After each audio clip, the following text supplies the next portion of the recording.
อนไลน์นะถ่ายสดทาง Facebook ทาง YouTube แล้วก็สถานีวิทยุ FM คลื่น 104.50 เมกะเฮิรตซ์วัดฝ่ายหินจังหวัดเชียงใหม่พร้อมทั้งเครือข่ายสถานีวิทยุคลื่นสีขาว8จังหวัดภาคเหนือซึ่งในค่ำคืนนี้ก็เป็นคืนวันเสาร์ที่5เดือนพฤศจิกายนปีพุทธศักราช2565ซึ่งก็เป็นประจำทุกคืนวันเสาร์นะทุกคืนวันเสาร์ทุกปกตินั่นก็จะเป็นรายการพระพุทธศาสนา4แผ่นดินนะแต่เนื่องจากที่ผู้ดำเนินรายการก็ติดศาสนกิจที่วันพรุ่งนี้ก็จะต้องเดินทางไปปฏิบัติศาสนกิจที่จังหวัดน่านนะเพื่อที่จะร่วมพิธีหล่อพระก็จะต้องเดินทางก็ทอดกฐินที่วัดตาลชุมอำเภอท่าวังผาจังหวัดน่านกับท่านคุณโยมวราพรคุณชาญเอ็ดเวิร์ด ทางท่านอาจารย์พระครูศรีสิงหกิจวิเทศนะจากวัดพระสิงห์ยูเคนะประเทศอังกฤษฉะนั้นก็เลยขออนุญาตคณะครูบาอาจารย์ได้นำทำพร้อมทั้งบรรดาท่านผู้ฟังด้วยนะวันนี้ก็เราขยับรายการเห็นธรรมเห็นเราเห็นธรรมมาออกวันเสาร์นะซึ่งปกตินั่นก็จะเป็นวันอาทิตย์นะส่วนวันเสาร์วันอาทิตย์พรุ่งนี้ก็จะเอารายการพระพุทธศาสนา4แผ่นดินไปออก1อาทิตย์นะซึ่งก็ได้นำเรียนท่านอาจารย์พระมหาดวงทิพย์ปริยัติธารีพร้อมทั้งคณาจารย์นะได้รับทราบนะแล้วก็เพื่อที่จะไม่ให้บรรดาท่านผู้ฟังท่านผู้ชมขาดตอนนะฉะนั้นก็คืนนี้ก็เวลาตั้งแต่20:00 นเป็นต้นไปนะจนถึงเวลา21:00 นนะซึ่งบรรดาท่านผู้ฟังท่านผู้ชมก็สามารถนะที่จะให้กำลังใจโดยการกดติดตามกดไลค์กดแชร์นะเพื่อเป็นธรรมทานแชร์มากก็ได้บุญมากไม่แชร์ก็ไม่ได้บุญแชร์น้อยก็ได้บุญน้อยนะหรือว่าอยากจะมีส่วนร่วมในการที่จะสนับสนุนช่องธรรมะเป็นทีมทีวีออนไลน์เพื่อที่จะใช้เป็นสื่อในการที่เผยแผ่พระพุทธศาสนาหลักธรรมคำสอนต่างๆหรือว่ากิจกรรมวิถีธรรมวิถีไทยวิถีพุทธอะไรต่างๆนะหรือว่าการทำงานของคณะสงฆ์เราก็สามารถที่จะร่วมบริจาคนะที่บัญชีก็ออมบุญออมธรรมวันละบาทนะทางธนาคารไทยพาณิชย์เลขที่บัญชีก็145244700-8ชื่อบัญชีก็พระไทยธรรมกิจพระมหาชันชัยพรหมประดิษฐ์นะหรือว่าอีกบัญชีหนึ่งก็เป็นบัญชีธนาคารกสิกรไทยนะเลขที่บัญชีก็376225327327-2ชื่อบัญชีก็พระมหาดวงทิพย์ปริยัติธารีนะซึ่งวันนี้นั้นก็ได้รับความเมตตาจากท่านหลวงพ่อพระมหาจิตการอภิปุญโญนะครับเจ้าคณะอำเภอภูซางนะครับผู้อำนวยการโรงเรียนวัดม่วงชุมวิทยานะครับเจ้าอาวาสวัดสถานตำบลภูซางอำเภอภูซางจังหวัดพะเยานมัสการครับท่านอาจารย์ครับผมนมัสการครับวันนี้เสียงคล้ายแหบๆแห้งๆเป็นยังไงบ้างครับวันนี้ศาสนกิจก็เหมือนเดิมยังมีงานเข้ามาเยอะงานลาดงานหลวงงานชุมชนแล้วก็งานวัดนะถ้าเป็นสมภารเจ้าวัดก็จะหนักกว่าพระที่ไม่ได้เป็นเจ้าวาดเนาะครับผมครับผมแล้วก็เป็นยังไงบ้างครับตอนนี้ทางกิจกรรมนอกจากที่เห็นว่าในช่วงนี้จะมีกิจกรรมเยอะสักนิดหนึ่งครับที่วัดท่านอาจารย์ครับผมเป็นยังไงบ้างครับตอนนี้ครับผมมีกิจกรรมอะไรเอ่ยครับก็กิจกรรมที่ผ่านมาเมื่อวันที่3ก็เป็นกิจกรรมงานสืบสารประเพณีตานก๋วยสลากหรือว่าถวายสลากกับพัดนะเพื่อเป็นทุนการศึกษาให้กับสามเณรนักเรียนแล้วก็ส่วนหนึ่งก็ถวายสังฆทานอุปถัมภ์คณะสงฆ์ทั้ง40 หอวัดในอำเภอภูซางก็จัดเป็นประจำทุกปีครับผมครับผมครับแล้วก็ผ่านไปเรียบร้อยแล้วก็กฐินครับอาจารย์ครับกฐินเรียบร้อยแล้วนะเรียบร้อยแล้วฉะนั้นก็ตอนนี้โรงเรียนม่วงชุมวิทยาเราเปิดหรือยังเปิดตั้งแต่วันที่31แล้วนะ31ครับผม ตุลาครับแล้วก็จัดงานวันถวายสลากพัดตอนนี้ก็เป็นช่วงติวนักธรรมชั้นโทชั้นเอกเพราะว่าจะต้อง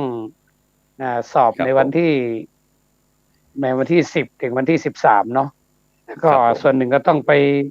ติวข้อสอบให้กับนักเรียนธรรมศึกษาอีกหลายโรงโอ้ครับผมจะมีงานก็จะเยอะครับผมครับผมงานเยอะสักหน่อยนะครับฉะนั้นก็ตอนนี้ก็โดยเฉพาะตอนนี้อากาศเป็นยังไงบ้างครับที่ภูซางของเราพะเยาของเราเป็นไงบ้างอากาศเย็นหรือยังครับตอนนี้ครับก็เมื่อวานครับอากาศก็เปลี่ยนไปเย็นครับผมหนาวตอนเช้านี่หนาวออกไปบิณฑบาตนี่เรียกว่าขาชาอากาศหนาวเย็นก็มันมาพร้อมกับหวัดกับไอเนาะร่างกายปรับตัวไม่ทันเน้นก็ป่วยไปหลายลูกโอ้ครับผมครับฉะนั้นซึ่งก็บรรดาท่านผู้ฟังท่านผู้ชมที่จังหวัดพะเยาก็ถือว่ามีสถานที่ท่องเที่ยวครับท่านอาจารย์ครับที่พะเยาของเราตอนนี้รู้สึกว่าสังคมทางสถานการณ์นะครับไม่ว่าจะเป็นเรื่องโควิดอะไรต่างๆเนี่ยพี่น้องประชาชนคนไทยก็ไม่ค่อยเพราะว่าห่วงเท่าไหร่นะครับเพราะว่าโดยเฉพาะก็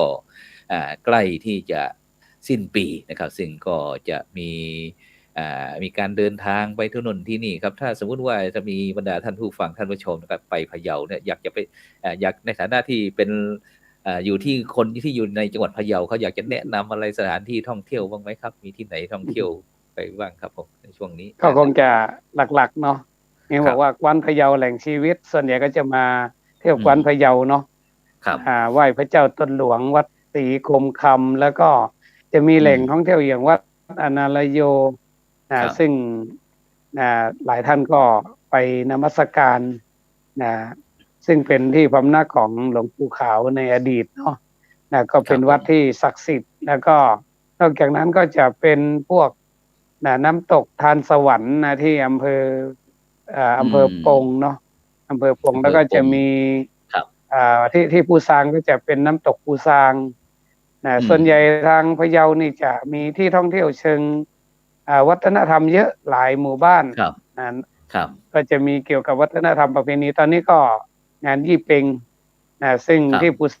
ซางก็หน่วยงานอบตหลายแห่งก็จัดงานแห่กระทงใหญ่แห่กระทงเล็กอะไรกันนะครับผมครับพูดถึงที่ภูซางนะครับก็คือน้ำตกแล้วก็ที่ที่จะไปภูซางก็มีครับแล้วจะมีพระเจ้านั่งดินใช่ไหมอาจารย์ครับพระเจ้านั่งดินที่อยู่ที่อำเภอเชียงคำเป็นสถานโบราณสถานศักดิ์สิทธิ์นะครับนะพระธาตุดอยคำก็ดีพระธาตุภูซางก็ดีแล้วก็วัดพระเจ้านั่งดินวัดนันตารามเนาะซึ่งเป็นวัดที่สวยงามก็มีแหล่งท่องเที่ยวหลายแห่งครับถ้ามาพะเยาก็เรียกว่าเป็นเมืองเล็กๆแต่ว่ามาแล้วไม่ผิดหวังแน่นอนเพราะว่ามันมีการท่องเที่ยวหลากหลายรายการไม่ว่าจะเป็นเรื่องของวัดวาอารามไม่ว่าจะเป็นเรื่องของธรรมชาติสิ่งแวดล้อมไม่ว่าจะเป็นเรื่องของวัฒนธรรมประเพณีของแต่ละชุมชนแต่ละหมู่บ้านเรียกว่า32ชนเผ่านี่ก็เรียกว่าครบหมดแต่ถ้ามาครับกำลังจะพูดถึงชนเผ่าพวกนี้กลุ่มชาติพันธุ์ต่างๆเพราะว่าอย่างที่วันอาทิตย์ที่แล้วนะครับเราลองทดสอบปรับนะครับในการที่เอาพี่น้องกลุ่มชาติพันธุ์ต่างๆนะครับที่อยู่ทางภาคเหนือของเราเนี่ยครับไม่ว่าจะเป็นพี่น้องวันนั้นเอาไทยลื้อครับไทยลื้อที่จังหวัดแพร่ครับบ้านถิ่นวันถิ่นมาคุยครับว่าเรื่องวิถีชีวิตพี่น้องไทยลื้อเนี่ยมีความเป็นไปเป็นมาอย่างไรนะครับแล้วก็มีความเกี่ยวพันเกี่ยวดองในทางพุทธศาสนาและภูมิปัญญาจารีตประเพณีวัฒนธรรมอะไรต่างๆนะครับแล้วก็สุดท้ายก็คือการเอาเยาวชนคนหนุ่มคนสาวเนี่ยว่าเราจะสืบต่อบรรพบุรุษบรรพชนเราอย่างไงอย่างนี้เป็นต้นครับอย่างที่พะเยานี่อาจารย์บอกว่ามีกี่กลุ่มนะกลุ่มชาติพันธุ์นะ32ชนเผ่า32มีอะไรบ้างก็คือเราคุยให้ฟังหน่อยคงนับไม่ถ้วนก็น่าจะมีเหมือนกับทางภาคเหนือเนาะทางเชียงใหม่ก็จะมีทั้งไทยยวนไทยลื้อไทยเขาเรียกว่าอะไรชนเผ่านะครับเนาะมงพวกเยาพวกอะไรมูเซอร์อะไรต่างๆก็คือปะปนกันไปครับแล้วก็ในชุมชนก็จะมีทั้ง พี่น้องชาวอีสานเนาะ ค นะ รับ พี่น้องชาวลาว ห ลา ลา วย เหนือ นะครับเยอะครับผมลาวเหนือลาวใต้อีสา เอน อครับ ไทยลื้อเนาะก็ ครับ หลากหลายครับผมก็ไม่ค่อยสันทัดเท่าไหร่ ครั เอบ อครับเมื่อก่อนนี่ได้ผมไปเคยภูซางผ่านไปที่น้ำตกครับอาจารย์ครับ แล้วก็ทีนี้มันรู้สึกว่ามันมีด่านด้วยใช่ไหมอาจารย์ด่านที่จะไปพี่น้อง ครับผม ส มี ป ด่าน ลาวเราอะครับครับ เป็นด่านตอนนี้เปิดเป็นด่านถาวรแล้ว ครับ ก็คือเขาเรียกว่าชัยบุรีศรีภูซางก็คือเป็นเส้นทางไปสู่หลวงพระบางนะครับนะครับ หลวงพระบางชัยบุรีเนี่ยไปผ่านมีเมืองคือมันมีด่านปังมอนเป็นแดนตอนนี้เขาก็เปิดด่านเป็นด่านถาวรก็มีพี่น้อง ครับ ทั้งไทยทั้งลาวไปมาหาสู่กันอยู่ ก็จะมีการนำของมาเปิดจำหน่ายในวันที่10ในวันที่30เกือบ ครับ ทุกเดือนนะครับผม ครับ เอาสินค้าป่าบางอะไรบ้างก็เราจะเดินทางข้ามด่านไปก็ได้นะครับ ก็จะมีด่านตมอยู่สามารถที่จะผ่านไป อ๋อตอน เยี่ยม ตอน ชม นี้ เมือง ด่าน ครอบด่านที่ชัยบุรีที่ภูซางของเราตอนนี้เปิดตามปกติแล้วนะครับ สามารถที่ เปิดตามปกติ จะ แล้วครั ไป บ ท่องเที่ยวได้ใช่ไหมครับค ครับ รับผมปกติทุกปีจะมีเกี่ยวกับเรื่องของตักบาตร2 แผ่นดินในวันที่30 ธันวานะครับนะ แต่ปีนี้รู้สึกว่าจะเงียบๆไปเนื่องจากสถานการณ์โควิดยังไม่ 100% ก็ยังมีปัญหาอยู่นะครับ แล้วก็ในการท่องเที่ยวด้านอื่นๆเนี่ยคือเนื่องจากภูซางเนี่ยมันจะติดกับทางเชียงรายก็จะสามารถข้ามไปแอวภูชีฟ้าได้ง่ายๆครับ อ๋อครับภูชีฟ้าดังมากเลยครับสถานที่ ครับ ที่ ผม เห็น ครับผม ยูทูบเบอร์อะไรต่างๆนะครับ นอกจากนั้นก็อย่าลืมวัดสถาน วัดสถานมีอะไรพระพุทธรูปสำคัญบ้างครับท่านอาจารย์ครับที่วัดเรา จริงๆก็เป็นเหมือนวัดทั่วๆไปนะครับ ก็สร้างมา ครับผม ประมาณปี 2475พระพุทธรูปที่เคารพนับถือบูชาอยู่ก็เป็นพระประธานในพระอุโบสถนอกจากนั้นที่นิยมมาเที่ยวกันก็คือมานมัสการพระธาตุภูซางนะครับนะแล้วก็พระธาตุขุนบงครับแล้วก็วัดก็มีหลายวัดที่น่าท่องเที่ยวแล้วก็ส่วนใหญ่ก็จะเน้นวันทางนวัดวิถีก็คือร่วมกับชุมชนคุณธรรมของ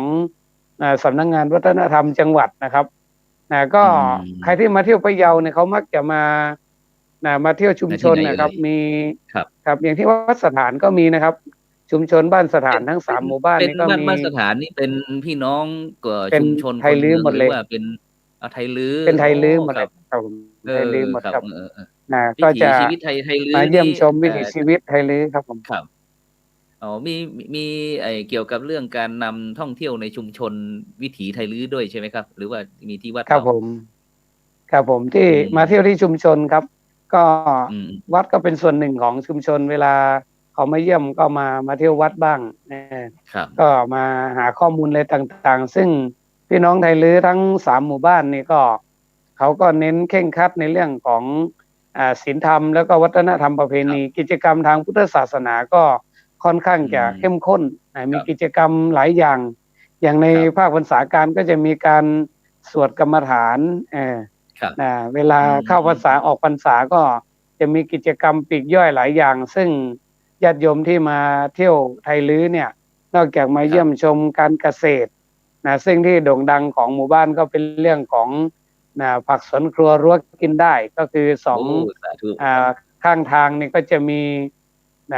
การปลูกผักหน้าบ้านปลูกผักหน้าบ้านมีจำหน่ายตลอดปีแล้วก็มีโครงการเกี่ยวกับได้รับรางวัลระดับจังหวัดระดับประเทศนะครับซึ่งญาติโยมเขาที่รู้จักเขาก็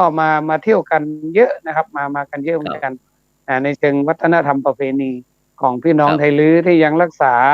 รูปแบบแผนทางวัฒนธรรมอย่างเข้มข้นอยู่ครับผมถือว่าสุดยอดครับฉะนั้นแน่นอนละอย่างพี่น้องไทยลื้อทั้ง3หมู่บ้านนะครับซึ่งโดยเฉพาะก็เป็นวิถีธรรมวิถีไ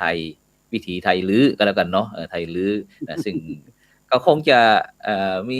อาจารย์พอจะทราบไหมที่แถวบ้านสถานของเราเนี่ยส่วนมากจะมี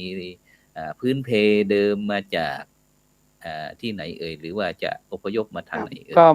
มาจากหลายที่นะครับแต่หลักๆก็มาจากอำเภอเชียงม่วนเนาะครับเนาะอำเภอเชียงม่วนเขาก็มาจากจังหวัดแพร่จังหวัดน่านครับที่เดินทางมาครับก็คือมาจากหลายจุดแต่ว่าหลักๆก็น่าจะมาทางสายเชียงม่วนนะครับมาจากจังหวัดน่านครับผมครับข้ามมาผมก็จริงๆเรื่องของวิถีพี่น้องไทยลื้อเนี่ยในอำเภอเชียงคำภูซางก็ล้วนจะอพยพมาจากจังหวัดน่านนะครับอ๋อครับผมครับเพราะว่าส่วนมากแต่ดั้งเดิมนั่นก็คงจะมาจากทางแถวสายน้ำโขงครับอาจารย์เนาะ12 ปันนาเป็นหลัก12 ปันนาครับ12 ปันนาเป็นหลักก็มาลงที่ประเทศไทยก็มาหลายสายที่มาทางจังหวัดน่านจังหวัดก็จะกระจายกันเข้าไปครับผมครับเชียงรุ้งเชียงแสนเชียงของเชียงทองเชียงคำเชียงรายเชียงใหม่เชียงตุงครับเนี่ยครับเชียงแดงที่รายการเราครับพระพุทธศาสนา4 แผ่นดินนะครับซึ่งเราก็ได้มีโอกาสนะครับได้สนทนากันอย่างวันก่อนท่านอาจารย์ครับผมไปที่สปป.ลาวไปหลวงพระบางก่อนผมก็ไม่รู้ว่าหลวงพระบางเนี่ยชื่อว่าเชียงทองผมไม่รู้เลยผมก็นึกว่าน่าจะเป็นเชียงคำที่พะเยาหรือเป็นเชียงทองแต่ที่ไหนได้หลวงพระบางแรกเดิมทีชื่อเชียงทองผมก็เพิ่งรู้ว่ามูลนิธิผมก็เราก็พยายามที่จะศึกษาเพราะว่าอย่างต้นตระกูลผมนี่ก็มาจาก12 ปันนาเวียงเชียงรุ้งเช่นเดียวกันแต่ก็จะเป็นคล้ายกับเชื้อสายจีนหน่อยที่ติดตามการค้าการขายก็อพยพมาด้วยกันนี่แหละครับก็ผ่านทางพะเยานี่แหละเชียงคำนั่นแหละครับแล้วก็มาที่แพร่ที่เมืองรองนี่แหละครับก็เป็นสมัยก่อนเขาก็ไปไหนก็เป็นขบวนครับเนาะไปทำมาหากินไปอพยพไปตามนั้นครับแต่อย่างไรก็ตามครับก็ยังสืบสารมีความมั่นคงอย่างที่ท่านอาจารย์ได้พูดเมื่อกี้บอกว่ามีความมั่นคงในทางพระพุทธศาสนาเป็นอย่างมากนะครับฉะนั้นเราก็เลยมีแนวคิดว่าจะเอามาเสนอที่วันศุกร์นะครับวันศุกร์เพราะว่าจะมีเวลาให้เยอะหน่อยนะครับอย่างที่วันนั้นไทยลื้อที่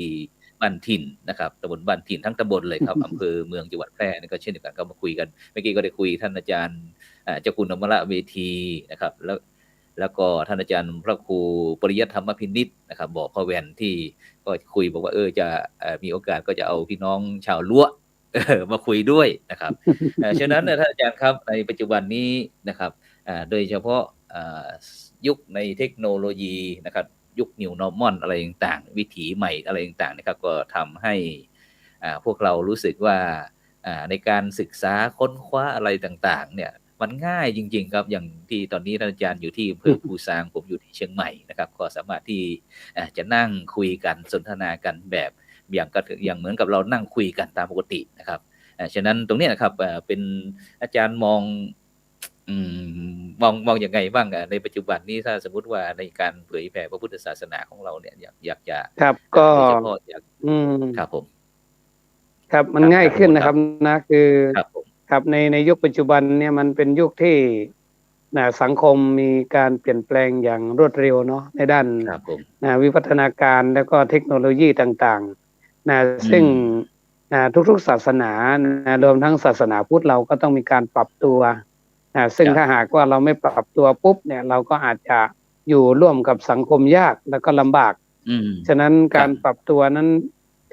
ถือว่าเป็นเรื่องที่สำคัญคือเป็นเหมือนที่อาจารย์บอกนะคือเป็นยุคใหม่พระสงฆ์องค์เนรเราก็ปัจจุบันก็พัฒนาตนเองด้านการศึกษานะครับก็คือมีทั้งเรียกว่าไปจนถึงระดับด็อกเตอร์ครับคือเยอะมากทางศาสตราจารย์รองศาสตราจารย์บางคนก็อาจจะมองว่าเป็นพระเป็นสงฆ์ทำไมมาเรียนทางโลกแต่จริงๆถ้าคนเราเขาบอกว่าครับเราอยู่กับโลกถ้าไม่รู้จักโลกเนี่ยมันก็อยู่ยากนะครับนะซึ่งญาติโยมก็ต้องเข้าใจว่าพระสงฆ์จะมุ่งตรงสู่นิพพานอย่างเดียวเนี่ยมันอาจจะเป็นเป้าหมายหลักแต่ว่าเราอย่าลืมว่าเราอยู่กับชุมชนสังคมบางทีพระสงฆ์เนี่ยก็ต้องตอบโจทย์สังคมว่าเราให้อะไรกับสังคมบ้างไม่ใช่ว่าเราจะมา เอา มุ่งแต่ จากสังคมอย่างเดียวเพื่อเอาตัวรอด ใช่ ครับผม ครับ เหมือนไอ้พุทธภาษิตที่บอกว่า ครับ บางครั้งเราก็ยอมสละสุขส่วนน้อยเนาะเพื่อประโยชน์ส่วนใหญ่เนาะ อืม ของ ครับ สั ผ ง ม คม ดังนั้นพระสงฆ์องค์ ครับ เณรก็คงจะต้องปรับตัวว่าเราไม่ได้อยู่คนเดียวในโลก เราก็ ใช่ อยู่ ครับ กับ ใช่ สังคม เออ ชุมชน ดังนั้น ใช่ การปรับตัวเนี่ยเป็นเรื่องที่พระสงฆ์องค์เณรเราต้องให้ความสำคัญพระเถรานุเถระต่างๆในมหาเถรสมาคมอย่างสมเด็จเกี่ยวเป็นต้นเนี่ยท่านก็ ครับ ท่านก็อยากจะให้พระสงฆ์องค์เณรเนี่ยไปต่างประเทศเลยนะ คือไปดูไปจดไปจำไปเรียนรู้ว่า ครับ โลกมันไปถึงไหนแล้วเราจะต้องอยู่ยังไง อยู่ให้ได้อยู่ให้ดี อยู่แล้วให้พัฒนาประมาณนั้น ท่านบอกว่าขนาดนั่งรถห้ามอ่านหนังสือนะ ให้ดูสองข้างทาง เพราะว่าหนังสือเนี่ยเราอยู่ที่วัดอ่านได้ แต่ถ้าเราไปเที่ยวเนี่ยต้องเอาตาไปด้วยเอาสมองไปด้วยเอาตาเอาสมองเอาไปดูโลกว่ามันเป็นยังไงเราจะได้รู้เท่าเอาไว้ป้องกัน เราจะได้รู้ทันเอาไว้แก้ไขซึ่งปัญหามันก็เจริญพอๆกับความเจริญของทางโลกนั่นแหละปัญหามันมากพระสงฆ์องค์เณรก็ต้องเรียนรู้ปัญหาต่างๆซึ่งไม่ใช่เฉพาะปัญหาโยมนะปัญหาพระก็เยอะเหตุผลที่ว่าทำไมมีปัญหาเราอยู่ในโลกเราก็หนีไม่พ้นโลกอยู่พูดง่ายๆเหมือนเขาว่าอยู่ในโลกเดียวกันก็เจอปัญหาเดียวกันครับผมคนมากปัญหาก็มากเมื่อกี้ได้ยินอาจารย์บอกว่าเมื่อกี้ถ้าในการที่ปรับตัวเนี่ยอาจารย์บอกว่าถ้าทุกคนไม่สามารถที่จะปรับตัวนะครับแล้วก็ในสังคมยุคปัจจุบันเนี่ยก็จะเกิดความทุกข์ครับเป็นช่องว่างครับปัญหาที่ตามมาเห็นชัดๆก็คือโรคซึมเศร้านะครับนะโรคปลีกตัวไม่สนโลกโรคที่เห็นแก่ตัวโรคที่เหมือนที่คลั่งแล้วฆ่าเด็กนั่นแหละก็คือเป็นเรื่องที่ละเอียดอ่อนมากๆในเรื่องของจิตใจมนุษย์องค์สมเด็จพระสัมมาสัมพุทธเจ้าเนี่ยท่านเน้นประโยชน์ว่าชาวพุทธเราเนี่ยต้องให้ถึง3ประโยชน์ด้วยกันอย่างน้อยที่สุดก็ให้ได้2ประโยชน์ทิเถธรรมเมจโยอัตโถโยจัตโถสัมปรายโกอัฏฐาภิสัมมยาติโลปันดิโตติปวุจจติหมายความว่าคนที่เป็นบัณฑิตเนี่ยต้องเข้าถึงประโยชน์ทั้ง2ก็คือประโยชน์ในโลกนี้ประโยชน์ในปัจจุบันนี้กับประโยชน์ในโลกหน้านะครับถึงจะได้เรียกว่าเป็นบัณฑิตแปลว่าผู้ดำเนินชีวิตด้วยปัญญาฉะนั้นชาวพุทธเราทุกคนต้องพัฒนาตนให้เป็นบัณฑิตหมายความว่าผู้ที่ดำเนินชีวิตด้วยการใช้สติใช้ปัญญาไม่ใช้อารมณ์แล้วก็เหตุผลส่วนตัวนะครับแต่น่าจะเป็นเรื่องของการใช้ปัญญาคืออะไรปัญญาก็คือการแยกแยะผิดชอบชั่วดีออกจากกันให้ได้สิ่งไหนมันเป็นบาปเป็นโทษไม่มีประโยชน์เราก็ลดละเลิกเหมือนกับคนเดินทางไกลที่รู้ว่าข้างหน้ามีโจรก็ต้องเว้นเส้นทางนั้นนี่เรียกว่าทางไม่ดีได้ทางดีสิ่งใดที่มันเป็นบุญเป็นคุณและมีประโยชน์เราก็ต้องเอามาประพฤติปฏิบัติเพราะว่าปัญญาเนี่ยมันเป็นเรื่องของการแยกแยะผิดชอบชั่วดีซึ่งยุคนี้เป็นยุคของเขาเรียกว่าสังคมอุดมปัญญาชุมชนเขาก็วิเคราะห์วิจารณ์อะไรมากมายคือเขาเรียนรู้อย่าคิดว่าเรื่องศาสนาเนี่ยจะเป็นเรื่องเอตทัคคะเฉพาะพระโยมหลายท่านเก่งกว่าพระอีกเนื่องจากพระพุทธศาสนาของเราไม่ได้ปิดกั้นนะครับก็คือทุกเพศทุกวัยทุกชนชั้นทุกระดับสามารถที่จะศึกษาพระพุทธศาสนาผ่านช่องทางต่างๆอย่างนั้นพระสงฆ์องค์เณรเราก็เหมือนกันถ้าเราจะปิดหูปิดตาภาวนาอยู่เนี่ยเราก็อาจจะต้องเจอโลกธรรมเข้ามาเบียดเบียนแบบหลีกเลี่ยงไม่ได้เหมือนกันตอนนี้ก็หลายๆวัดมีปัญหาเกี่ยวกับกฎหมายนะครับซึ่งพระเราไม่ได้ศึกษาก็บางทีก็เซ็นแบบไม่คิดการจะเซ็นหนังสือเซ็นอะไรต่างๆหลวงพ่อหลวงลุงเราก็ต้องเรียนรู้ว่าโลกมันไม่ได้สวยเหมือนที่เราคิดเหมือนคือคนเราเนี่ยแม้แต่ก่อนแล้วคนใกล้ชิดเราเนี่ยยิ่งถ้าเราไว้ใจเนี่ยก็ไม่แน่นะไอ้ตัวที่สนิทนี่แหละจะพาชีวิตเราบรรลัย ครับผมเออเนี่ยอาจารย์ครับเมื่อกี้ท่านอาจารย์บอกว่าว่าคนในสังคมในปัจจุบันเนี่ยครับเรียนเรียนหนังสือกันเยอะจริงๆครับทั้งปริญญาตรีปริญญาโทปริญญาเอกใบเดียวยังไม่พอ2ใบ3ใบครับฉะนั้นการเรียนนะครับเราเรียนเพื่อที่จะมีองค์ความรู้นะครับแต่นะครับมันก็เหมือนกับมีรู้เหมือนกับไม่รู้นะครับทำไมมันเพราะว่าอะไรเพราะว่าในปัจจุบันอย่างที่อาจารย์บอกเนี่ยมันปัญหามันเกิดขึ้นไม่รู้จักหมดจาก เบาบางอะท่านอาจารย์ครับจะทำยังไงดีอย่างในพุทธศาสนาเราเนี่ยอย่างที่เราจะมีความคุ้นเคยใช่ไหมครับอาจารย์ครับเวลาได้ยินพครับระคุณผมกราบนิมนต์พระคุณเจ้าไปประกอบพิธีเป็นงานบุญงานกุศลงานมงคลงานอะไรต่างๆนะครับเนื่องในสถานการณ์อะไรต่างก็มักจะได้เราจะได้เอ่อได้ได้ยินพระคุณเจ้าเสวนาจะพานังวันติตานันจะเสวนาปูชาจะปูชนียนังเอตัมมังคลมุตตัมมังอะไรเนี่ยครับอาจารย์สัก3ข้อแรกนะครับเราอยากจะเอาได้ได้อ่านบางท่านบางคนอาจจะสวดเป็นด้วยนะแต่เราไม่รู้ครับผมฉะนั้นอันครับดับแรกไม่เสรู้ภาวนาษาบาลีจะพาลานังอะไรเนี่ยครับโดยเฉพาะในยุคปัจจุบันเนี่ยมันครับอาจารย์ครับลองยกมาช่วยขยายเสวนาจะพาลานังครับแป๊ผมบหนึ่งครับผมครับครับผมครับตรงนี้เป็นประเด็นที่สำคัญทางมหาเถรสมาคมพระมหาเถรานุเถระซึ่งเป็นหลักของคณะสงฆ์เราเนี่ยท่านให้ความสำคัญกับการศึกษาบาลีเป็นอันมาก เพราะว่าครับผการมศึกษาบาลีเราจะรู้ความหมายของบทสวดต่างๆนะฮะในพระไตรปิฎกก็ดีในบทสวดมนต์ต่างๆเนี่ยอย่างมงคล38ที่อาจารย์ยกมาเมื่อกี้ก็เป็นมงคลละสูตรนะครับ ซึ่งก็เป็นหนึ่งใน7ตำนาน12ตำนานเหมือนกันครับผมซึ่งพระพุทธองค์ได้วางหลักไว้38ข้อเนื่องจากว่ามีคนไปทูลถามว่าอะไรคือมงคลเพราะว่าคนเราเนี่ยมันบางทีก็เอาต้นไม้เป็นมงคลเอาลูกขเจดีย์เป็นมงคลเอาโน่นเอานี่เป็นมงคลไปหมดเลยมันไม่มีหลักพระพุทธองค์ยังบอกว่าพุทธศาสนาเรามีหลักนะที่จะเป็นมงคลของชีวิตอย่างแท้จริงเนี่ย3ข้อแรกเนี่ยเสวนาจะพาลานังก็คือการไม่คบคนพาลนะครับนะปัณฑิตานันจะเสวนาก็คือการคบบัณฑิตแล้วก็บูชาจะปูชนียานังการบูชาเคารพสิ่งที่ควรบูชาเอตัมมังคารมุตตมังเป็นมงคลนั้นสูงสุดถือว่าเป็นบันไดขั้นแรกของคนที่จะเข้าถึงพระศาสนาอันดับแรกเขาเราปิดประตูบาปก่อนก็คือการไม่คบคนพาลที่จริงคำว่าคนพาลเนี่ยอาจารย์ครับลองยกให้หน่อยครับอย่างมันมีปัญหาทุกวันเนี่ยอย่างที่มันเกิดขึ้นไม่รู้จักหมดจากหย่อนเลยครับจากจุดจากหย่อนนี่ครับตรงนี้เป็นคนดีหรือว่าคนพาลหรือว่าปัจจุบันนี้การให้นิยามคำว่าดีกับไม่ดีมันตรงกันข้ามครับอาจารย์ช่วยขยายให้หน่อยครับคือในหลักทางพุทธศาสนาเราเนี่ย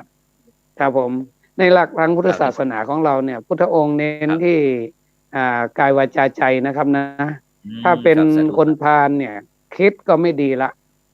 พูดก็ไม่ดีละทำก็ไม่ดีโดยเฉพาะเราเรียกว่าอกุศลนะครับคิดไม่ดีเช่นหนึ่งคิดละโมบโลภอยากได้ของเขาพยาบาทปองร้ายเขาเห็นผิดจากทำนองคองธรรมอันนี้คือเป็นเรื่องของความคิดเลย3อย่างนี้เรียกว่าคิดไม่ดีละมีแนวทางที่จะเป็นคนพาลละ2ด้านวาจาพูดเท็จพูดส่อเสียดพูดคำหยาบพูดเพ้อเจ้อพูดเท็จก็คือพูดไม่จริงพูดส่อเสียดก็คือยุให้เขาทะเลาะกันพูดคำหยาบก็คือพูดไม่ไพเราะพูดเพ้อเจ้อก็คือไม่มีแก่นไม่มีสาระนินทาว่าร้ายโจมตีกันมีมูลบ้างมีมูลบ้างเติมไก่ใส่เติมข่าวใส่ไข่อะไรบ้างก็คือบางครั้งมันเป็นเรื่องของการพูดที่ไม่มีหลักเราเรียกว่าลักษณะของคนพาลละส่วนการกระทำเช่นเบียดเบียนทำร้ายกันเนาะครับทำร้ายกันก็คือครับแล้วข้อที่2ก็ทุจริตคอร์รัปชันข้อที่3ก็คือประพฤติผิดในทางชู้สาวอะไรต่างๆซึ่งมันเป็นเรื่องของประพฤติผิดทางเพศนะครับเขาเรียกว่าทางกายก็ทางใจทางวาจาทางใจทั้ง3อย่างเนี่ยทางกายทางวาจาทางใจทั้ง3อย่างเนี่ยมันทำให้บ่งบอกว่าคนนั้นมีลักษณะเป็นคนพาลเพราะคนพาลนี่ไม่ได้หมายถึงเพราะคนนอกตัวเราอย่างเดียวแม้แต่ตัวเราเองด้วยถ้าหากว่าเราคิดไม่ดีทำไม่ดีพูดไม่ดีเราก็มีส่วนแห่งความเป็นคนพาลในขณะคนไม่ดีที่พูดเนี่ยก็คือคนที่มีลักษณะของพาลนั่นแหละทั้ง3ประการคือคิดไม่ดีทำไม่ดีก่อน ทำไม่ดี ครับ พูด ทำ ไม่ ไม่ ดี ดี คิดไม่ดี ไม่ดี ครับ ถ้าเป็นบัณฑิตก็คือตรงกันข้ามเลย เป็นกลายเป็นว่าทำดี พูดดี คิดดี คิดดี ถ้า แล้วก็ทำ ถ้า ดี เราไปคบ ปฏิ นะ บั ซึ่ ติ งในครับครับในพระ ครับ คัมภีร์ยังบอกว่า ถ้าคบคนพาลเนี่ย ก็เหมือนใบไม้ห่อปลาเน่า คือเรา อ๋อ ไป ครับ ใบไม้ ปกติใบไม้มันไม่เหม็นนะ ไม่เน่าหรอก แต่มันไปห่อ ใช่ ปลา ครับ เน่า มันก็พลอยเหม็นไปด้วย ครับผม ยังเวเสวติตาทิโส คบคนเช่นใดก็เป็นคนเช่นนั้น ดังนั้น อย่าว่าแต่คนเลย แม้แต่สิ่งที่ไม่มีชีวิต ถ้าไป ครับ อยู่ใกล้ชิดกับ อย่างที่บอกว่าเนี่ย ใบไม้เนี่ยเนาะ มันเป็น ครับ สิ่ง ผ ที่ ม ไม่มีชีวิต วิญญาณน่ะ อืม เหมือนมนุษย์ แต่ไปอยู่ใกล้กับปลาเน่า มันก็เหม็นไปกับปลาเน่าด้วย ตรงกันข้าม ถ้าเป็นคบคนดีเนี่ย มันก็เหมือนกับใบไม้ที่ห่อ หอม ค เป็ รั น บ กฤษณา กัลลัมภักดิ์ อะไรก็ตาม ทั้ง ๆ ที่โดยธรรมชาติของใบไม้นั้นอาจจะไม่มีกลิ่นนะ แต่พอไปห่อ ครับ กล่องหอมปุ๊บ ก็พลอยหอมตลบอบอวนไปด้วย อันนี้เราเรียกว่า ครับ การคบ มันอยู่ที่ว่าเรา คบระดับไหนด้วยนะครับ อย่างการคบคนเนี่ย อ๋อ นะครับ ผม มิตรก็มีทั้งมิตรแท้ มิตรเทียมนะครับ ถ้าเรา ครับผม ถ้าเป็นมิตรที่ดีเนี่ย ครับ เราคบหา อืม คนเนี่ย มันมีหลายระดับอาจารย์ บางทีก็อาจจะเป็นแค่เพื่อ คน รับ เห็น ไม่ค่อยมีผลอะไรกับชีวิตหรอก เพื่อน ครับ ร่วมงานก็อาจจะไม่มีชีวิต ผลอะไรกับชีวิต แต่เพื่อนที่เราคบหาที่เรียกว่าสหาย กินด้วย นอนด้วย ทำกิจกรรมร่วมกันมากมายเนี่ย อันนี้มีผลมาก ครับ ๆ ฉะนั้นถ้าเราคบคนไม่ดี ครับ อยู่ในสถานที่ไม่ดี ใช้ของไม่ดีปุ๊บเนี่ย ชีวิตเราก็ ครับ กลายเป็นพาลแบบสมบูรณ์แบบ ครับ พูด ให้ ง่า เป็ ย น ๆ ก็ห พาม าย ล ควา โด ม ย ว่า สมบูรณ์ อาภัพ ครับ อาภัพ อับโชค เสื่อม ไม่เจริญ อย่างงี้นะครับเนาะ ถ้าไปคบกับไอ้คนพาลเนี่ยนะ ไม่ว่าจะเป็นเรื่อง ครับ คนที่ติดยา ติดเหล้า ติด ครั สุ บ รา กัญชา อะไร ครับ ต่าง ๆ โอ้โฮ ก็อาจารย์ก็ดู ครับผม ดูในอบา อา ย จารย์นิ มุข มนต์ครับ 4 อืม นักเลงสุราเนาะ นัก ครับ เลงผู้หญิง นัก อื เลง ม การพนัน นักเลง ครับ คบคนชั่วเป็นมิตร อบายมุข 4 นะครับนะ ครับ เขาเรียกว่า ทำให้เราเมาเพศ ก็ทำให้หมดราคา คือนักเลงผู้หญิ อื ง ม ใช่ไหม เมาสุ ค ร รับ า ก็ทำให้หมดความสำคัญ เขาไม่นับถือไง เมากา ค ร รับ พนันก็ทำให้หมดตัว เมาเพื่อน อื ชั่ว ก็ ม ทำให้เราหมดดี นั่นหมายความว่า อันเนี้ยความเป็นพาลมันเกิดขึ้นในตัวเราแล้ว ค เรา รับ ไปคบนักเลงหญิง ไม่รู้จักแยกแยะว่าลูกใครเมียใคร อืม ไปยุ่งกับหญิงแพทย์สยา อะไรต่าง ๆ มากมายเนี่ย เราก็ ครับ ทำให้เรา เขาเรียกว่า ไม่มีราคานะครับ ไม่มีราคา อื ก็คือ ม ไม่น่าคบหานะครับนะ อืม เมาสุรา กินเหล้า เมายาอยู่ตลอดเนี่ย เช้า ครั ฮา บ เย็นเฮเนี่ย ค่ำเซ เป็นอย่างงี้ตลอด ก็ทำให้ อะไร ไม่มีใครให้ความสำคัญแล้วครับ กลายเป็นคน อื ไม่มี ม ไม่มีหลัก ไม่มีสง่า แม้แต่ ครับ จะ ไม่ ยิ่ง มี เป็น ส พระ ง่า สงฆ์ รา องค์ ศี เจ้า ก็เรียกว่า เออ เป็นพระสงฆ์องค์เณร เราแม้จะบอกว่าดื่มเหล้าเนี่ย มันเป็นแค่อาบัติปาจิตตีย์ แต่พอ ครับ เราไป พระเณรโดยปกติเป็นคนสำคัญนะอาจารย์ พระเณรเนี่ยเป็นคน ใช่ สำคัญ ครับ ของชุมชน ใช่ครับ ใช่ ถ้าพอไปดื่มสุราปุ๊บ มันก็หมดความสำคัญไปเลย คือความ อื นับถือ ม มันไม่มีแล้ว ครับ ชาวบ้านเขา ที่เขานับถือเราเนี่ย เราต้อ เพ ง ราะ ทนในสิ่งที่ เออ เขาทนไม่ได้ เราต้อง ใช่ อ ค ด รับ ในสิ่งที่เขาอดไม่ได้ นั่นแหละมันยังกลายเป็น อื ค ม นสำคัญ อื เมา ม การ ค พ รับ นันหมดตัว อันนี้อย่าว่าแต่โยมเลย แม้แต่พระ ถ้าหากไปหลงในเรื่องของการพนันขันต่อ แล้วก็เรียบ ครั ร้ บ อยนะ เอ ครับ อ อืม เรียบร้อย ก็คือ โอ้โฮ ยิ่งในปั ก จ ลา จ ยุ บเปั น็น นะครับอาจารย์ครับ ครับ โล ผ ก ม โลกมันเปิดนะครับ ไอ้สังคมไทยเราเนี่ย โอ้โฮ ไม่ใช่เล่นเฉพาะในประเทศไทยหรอกครับ แม้กระทั่งประเทศเพื่อนบ้า คน รับ นะ ผ ครั ม บ โอ้ 3 วัน ครับผม อาทิตย์ 3 วัน อะไรต่าง ๆ โอ้ ผมเห็นแล้วในชุมชนของเรา ในสังคมไทยเราในปัจจุ ครับ บันนะครับ น่าเป็นห่วง ก็เลย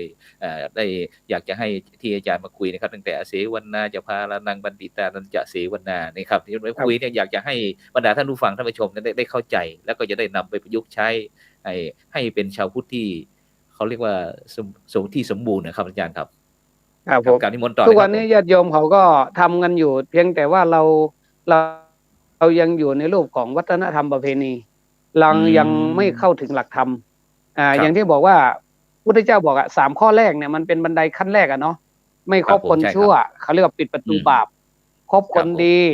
ก็คือเปิดประตูบุญ เหมือนญาติโยมสายบุญทั้งหลายนะไปทั้งกฐิ อื น ม ทั้งผ้า ใ ป่า ช่ ทั้ง ๆ ๆ งานบุญต่าง ๆ ปฏิบัติธรรม ตามสำนักปฏิบัติธรรมต่าง ๆ ทั่วประเทศ เข้าไป ครับประพฤติปฏิบัติรักษาศีล 5 ศีล 8ที่โยม อืม ทำกิจกรรมงานบุญต่างๆเนี่ยเขาเรียกว่าเปิดประตูบุญนะทำ ค ให้ รับ ชีวิตเรามันพบกับแสงสว่าง แล้วก็ในขณะเดียวกันปูชาจะปูชนียานัง แม้แต่การจะเคารพบูชายึดเอาสิ่งใดสิ่งหนึ่งเป็นที่พึ่งทางด้านจิตใจเนี่ยเราก็ต้องบูชาสิ่งที่ควรบูชาเคารพ ครับ บุคคล ผม ที่ควรเคารพถ้าเราตั้ ค ง รับ หลักไว้3ข้อเนี่ยมันถ้าพูดง่ายๆคืออาจารย์เขาเรียกว่าอีกเท่าไหร่35 ข้อเนี่ยมันไปง่ายละบางคนอีก35 ข้อเนี่ย ครับผม ถ้า3 ข้อเนี้ยเดินถูก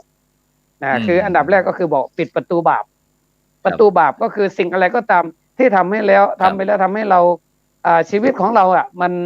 ตกต่ำครับคือมันไม่ ครับ ดี ผม ขึ้นเราปิดประตูบาปไม่คบคนไม่ดี เพราะคนไม่ตั้งใจใช้ชีวิตเนี่ยเราไปคบปุ๊บเนี่ยชีวิตเราก็ต้องพังไปกับเขาเพราะเขาไม่สนใจโลกนี้โลกหน้าอะไรสักอย่างคือเขาปล่อยเนื้อปล่อยตัวปล่อยกายปล่อยใจคือเหมือน ครับ ใช้คำว่าช่างมันใช้ชีวิตอยู่ ครับ แค่วันนี้ก็คือเขาไม่ได้มองอดีตว่าบรรพบุรุษที่เคยทำดีไว้ทำไมเราไม่เดินตามเนาะเดินตามรอยเท้าคนดีที่อยู่ข้างหน้าเราไม่เดินในขณะที่อนาคตซึ่งถือว่ามันเป็นเป้าหมายของชีวิตเขาก็ไม่คิดจะเดินต่อไปไม่สนใจว่าโลกหน้าหรือชีวิตข้างหน้าจะเป็นยังไงไม่สนแล้วปัจจุบันเขาก็ทำให้ชีวิตมันพังว่าอยู่กับสิ่งไม่ดีนะซึ่งนี่เราเรียกว่าปิดประตูบาปแต่ถ้าเราเข้าหาบัณฑิตคนดีของดีสถานที่ดีปุ๊บเราเปิดประตูบุญละบุญคืออะไรบุญคือความสุขพระพุทธองค์บอกว่ามาปุญญังภิกขเวพายิทธะสุขเสตังอธิวัจนังแปลว่าดูก่อนภิกษุทั้งหลาย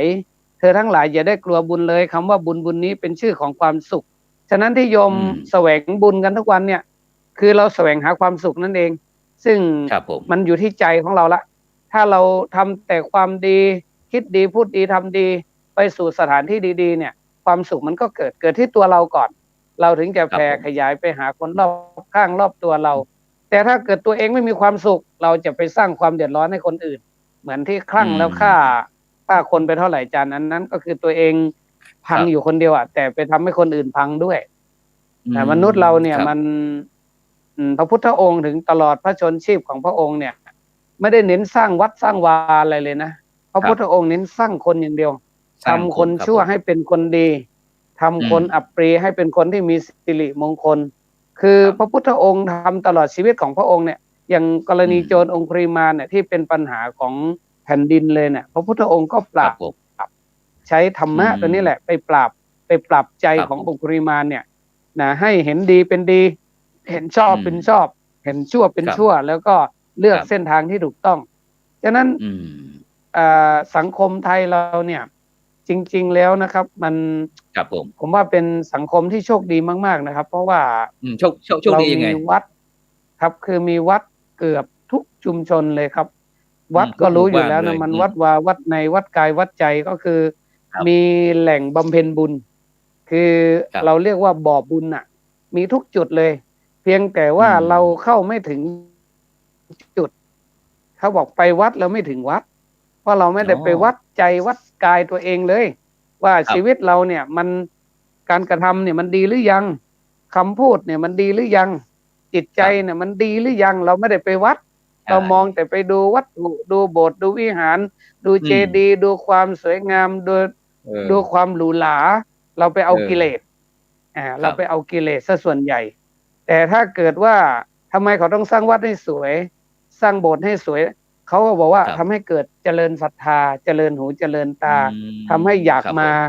มาเที่ยวเราคงไม่อยากมีใครไปที่ซ้ำซ้อนะครับก็อยากจะมาที่เจริญ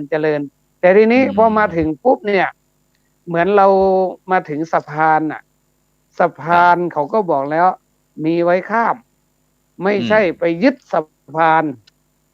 เรามาวัดไม่ใช่ว่าเราจะมาติดอยู่แค่วัดแต่เราต้องข้ามวัดไปให้ได้กลายเป็นว่าวัดปฏิบัติไงการกระทำของเราดีขึ้นเราไม่ทำร้ายใครเนาะอย่างน้อยอย่างที่พูดกันก็คือศีลห้าแหละไม่โหดร้ายก็คือเป็นคนมีเมตตากรุณานะครับนะไม่เป็นคนมือไวก็คือไม่อยากได้ทรัพย์สมบัติของคนอื่นโดยมองว่า ของใครใครก็รักของใครใครก็หวง ในเมื่อเขาหามาด้วยหยาดเหงื่อแรงกายเขาเนี่ยเราไปแย่งไปชิงเอาเนี่ยหรือว่าเราเนี่ยไม่ต่างอะไรกับสัตว์ที่มีอะไรก็จะแย่งโดยที่ไม่ได้มองถึงเรื่องของกฎหมายศีลธรรมวัฒนธรรมประเพณีเนี่ยข้อ3คนเขามีคู่ครองอยู่แล้วเขามีครอบครัวต้องรับผิดชอบเราก็ไม่เข้าไปยุ่งเพราะว่าถ้าเราไปยุ่งปุ๊บเนี่ยครอบครัวของเขาก็มีปัญหาเนาะครอบครัวเขาก็ไม่สงบลูกหลานก็เด็กก็ต้องมาเป็นกำพร้าพ่อพาแม่ทั้งที่พ่อแม่ยังไม่ตายมีปัญหาต่อไปอีกยาวนานเราก็ตรงนี้เราก็ไม่ไปยุ่งนะพูดเท็จก็คือบางอย่างเราพูดแล้วมันเป็นโทษมากกว่าจะเป็นคุณนะเพราะพูดไป2ไพเบี้ยนิ่งเสียตำลึงทองคือไม่ต้องพูดดีกว่าถ้าพูดแล้วต้องไปใส่ร้ายทำร้ายใครเนาะนี่เรียกว่าอย่างข้อสุดท้ายก็คือสุรายาเสพติดด้วยตัวแท้ของมันเนี่ยมันไม่มีผิดอะไรมากหรอกแต่ว่าเมื่อเราไปเสพแล้วเนี่ยทำให้เราเขาเรียกว่าเสียสติเนาะปกติคนเราเนี่ยสติมโตสถาปัฏฐังคนมีสติเนี่ยเจริญตลอดเพราะอะไรเขามักจะทำอะไรที่มันไม่ผิดไงอาจารย์มันไม่ผิดพลาดท